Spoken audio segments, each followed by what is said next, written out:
मेरे सभी प्यारे दोस्तों के लिए मेरा नमस्कार। आज का क्लास समास पर है। यहाँ से क्वेश्चन हर एग्जाम में देखने को मिलता है, तो बात कर लेते हैं समास के बारे में। समास शब्द रचना की ऐसी प्रक्रिया है कि जिसमें अर्थ की दृष्टि से परस्पर भिन्न तथा स्वतंत्र अर्थ रखने वाले दो या दो से अधिक शब्द मिलकर किसी अन्य स्वतंत्र शब्द की रचना करते हैं।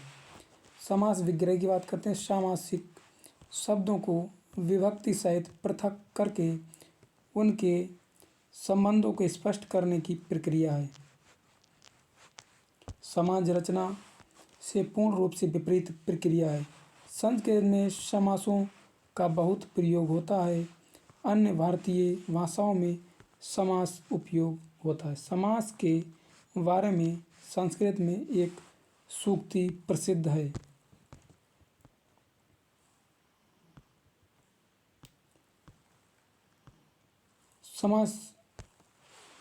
समास रचना में दो शब्द अथवा दो पद होते हैं। पहले पद को पूर्व पद कहते हैं तथा दूसरे पद को उत्तर पद कहा जाता है।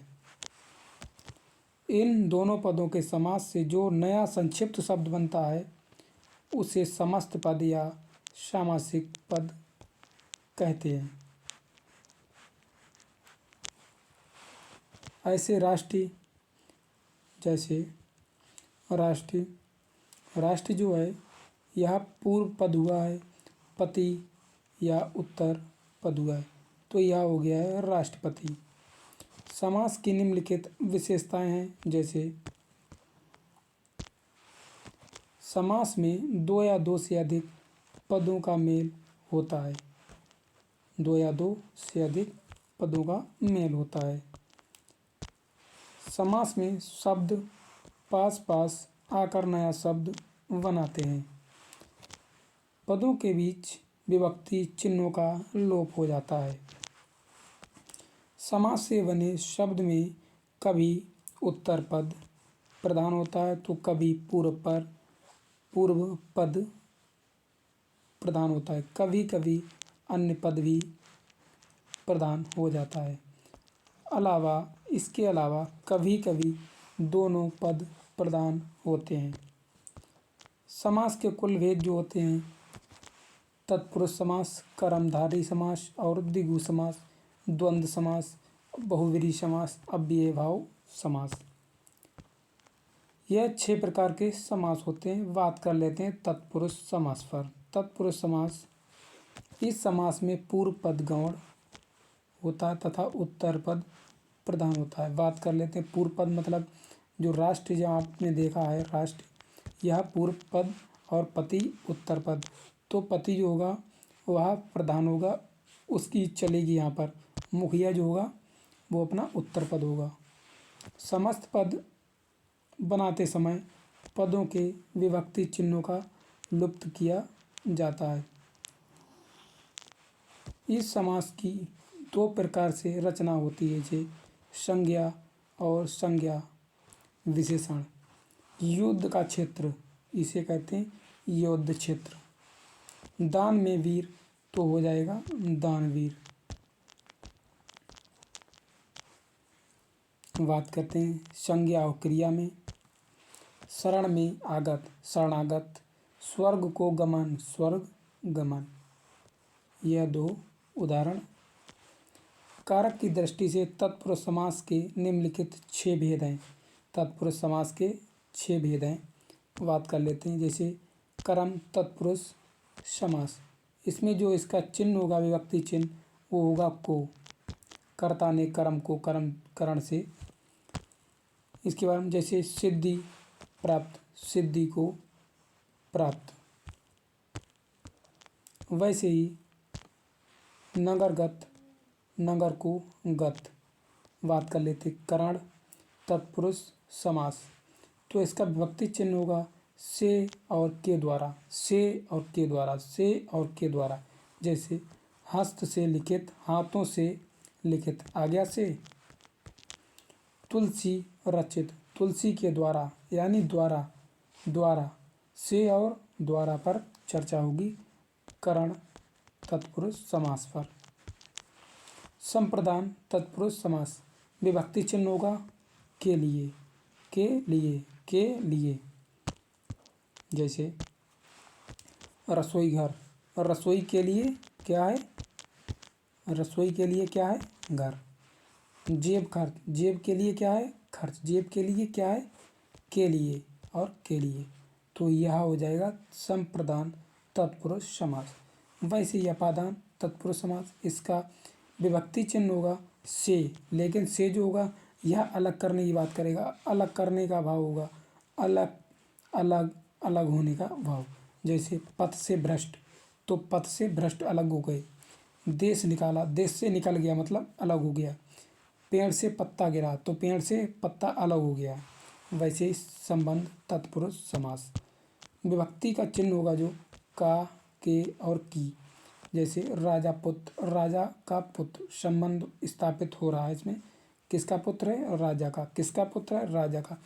घुड़दौड़, घोड़ों की दौड़। किसकी दौड़, घोड़ों की दौड़। अधिकरण की बात कर लेते।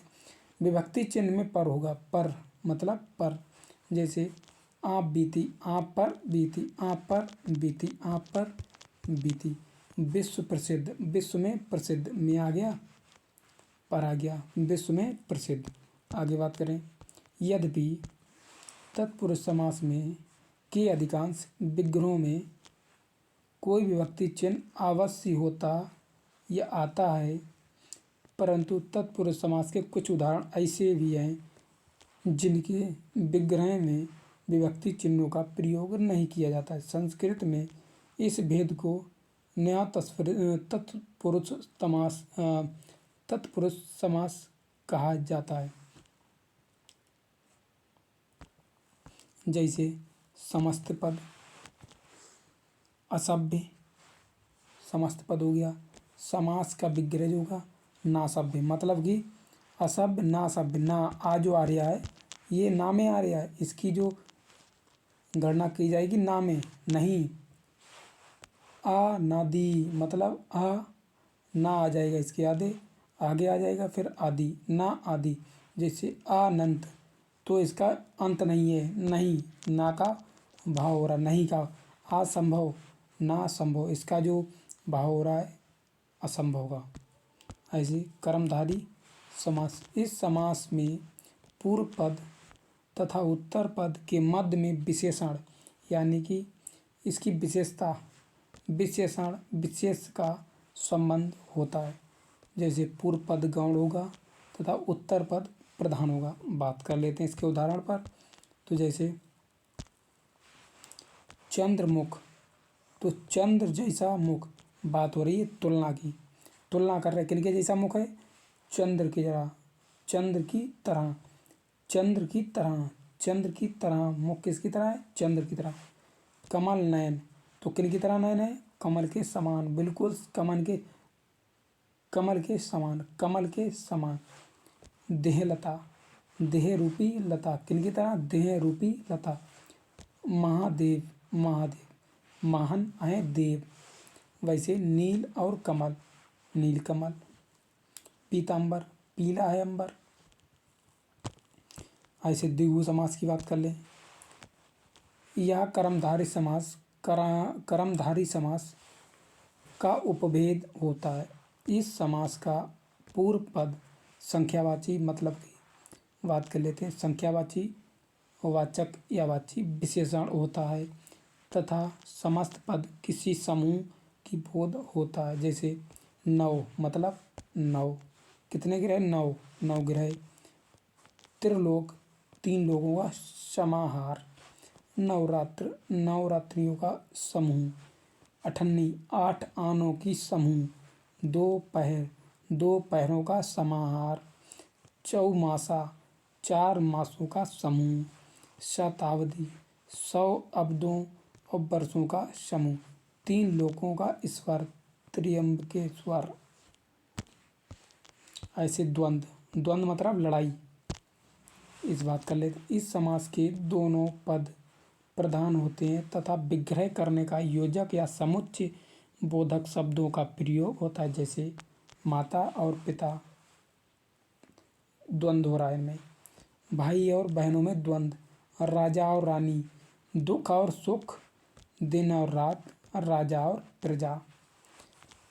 और का प्रयोग समान प्रकृति के पदों के मध्य तथा या का प्रयोग विपरीत मतलब विपरीत प्रकृति के पदों के मध्य किया जाता है। उदाहरण, माता पिता, माता और पिता समान प्रकृति के हैं, गाय और भैंस समान प्रकृति के हैं, धर्म और धर्म समान प्रकृति के हैं, विपरीत हैं, सुर और असुर या विपरीत प्रकृति के हैं। द्वंद्व समास के तीन भेद होते हैं, जो इतरेतर द्वंद्व और समाहार वैकल्पिक द्वंद्व होते हैं। बात करें बहुव्रीहि समास की। बहुव्रीहि समास की, जिस समास के दोनों पद अप्रधान मतलब कोई प्रधान नहीं होते, इसमें समस्त पद के अर्थ के अतिरिक्त कोई सांकेतिक यानी सुना के बात मैंने की और वो किसी और के बारे में हो रही, सांकेतिक अर्थ प्रदान हो, उसे बहुव्रीहि समास कहते हैं। जैसे दशानन, कौन है दशानन? रावण। नीलकंठ, कौन है? नीला है कंठ, कौन है? शिव। सुलोचना, सुंदर है लोचन जिसके, अर्थात मेघनाथ की पत्नी। पीतांबर, पीला है अंबर, वस्त्र किसका? श्री कृष्ण। लंबोदर, किसका? लंबा है उदर, पेट किसका? गणेश जी का। दुरात्मा, बुरी है आत्मा जिसका, कौन? दुष्ट। श्वेतांबर, श्वेत है जिसके अंबर, वस्त्र अर्थात कौन हुआ? सरस्वती जी। अब ये भाव समास की बात कर लें। इस समास में पूर्व पद प्रधान एवं अव्यय होता है। जैसे यथामति, आपने अव्यय पढ़े होंगे। चलो पहले ये देख लेते हैं क्या लिखा है इसमें। मति के अनुसार आमरण, मृत्यु तक, इनमें यथा आ अव्यय, जहाँ एक ही शब्द की बार बार आवृत्ति हो, अव्यय भाव समास होता है। जैसे अव्यय लगा हुआ है आजीवन, आ लगा हुआ है जीवन भर। यथा समार समार्थ, समार्थ के अनुसार। यथा शक्ति, शक्ति के अनुसार। यथा विधि, यथा विधि, विधि के अनुसार। यथा भर, उपसर्ग तो पढ़े होंगे आपने, तो वही उपसर्ग इसमें लगे होते हैं। तो विधि के अनुसार, क्रम के अनुसार और पेट भर, हर रोज, रोज रोज, हाथों हाथ, हाथ ही हाथ में, रातों रात, रात ही रातों में, प्रतिदिन, प्रत्येक दिन, बेशक शक के बिना, निडर डर के बिना, निसंदेह संदेह के बिना, प्रतिवर्ष हर वर्ष, आमरण मरण तक। क्या चीज? खूबसूरत, अच्छी सूरत वाली। अव्यय भाव समास की पहचान कैसे करें, तो ये भी देख लेते हैं। समास में तीन प्रकार के पद आते हैं। जैसे उपसर्गों में बने पद, जैसे वाइस उपसर्ग आपने देखे, अनिर, प्रति, वे और ला। यथा, यह तो उपसर्ग हुए, जिसमें उपसर्ग लगा हो वह अव्यय भाव समास हो जाएंगे। आगे, यदि एक ही शब्द की पुनरावृत्ति मतलब बार बार हो। अब इसका आप ये द्वंद्व समास मत कह देना, क्योंकि एक शब्द आ रही है ना, तो इसलिए यह हो जाएगा अव्यय भाव। नगर, नगर, नगर के बाद नगर, रोज रोज, हर रोज, तो यह अव्यय भाव समास कहलाएगा। एक जैसे दो शब्दों के मध्य बिना संधि नियम के कोई मात्रा का व्यंजन आए। जैसे हाथों हाथ, दिनों दिन, बागों बाग, वाग ही वाग। कर्मधारय और बहुव्रीहि समास में अंतर। कर्मधारय में समस्त पद एक या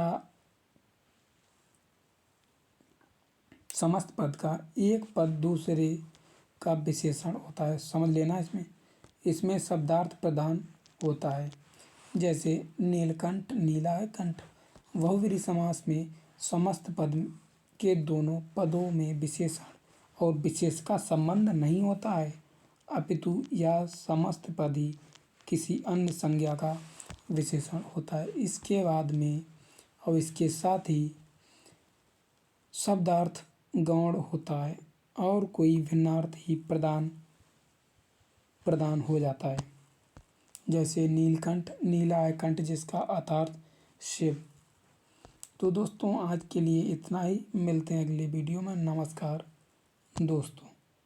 अगर दोस्तों वीडियो अच्छी लगी हो तो लाइक कर दें, कमेंट्स कर दें और सब्सक्राइब कर दें चैनल को। मिलते हैं अगले वीडियो में। नमस्कार।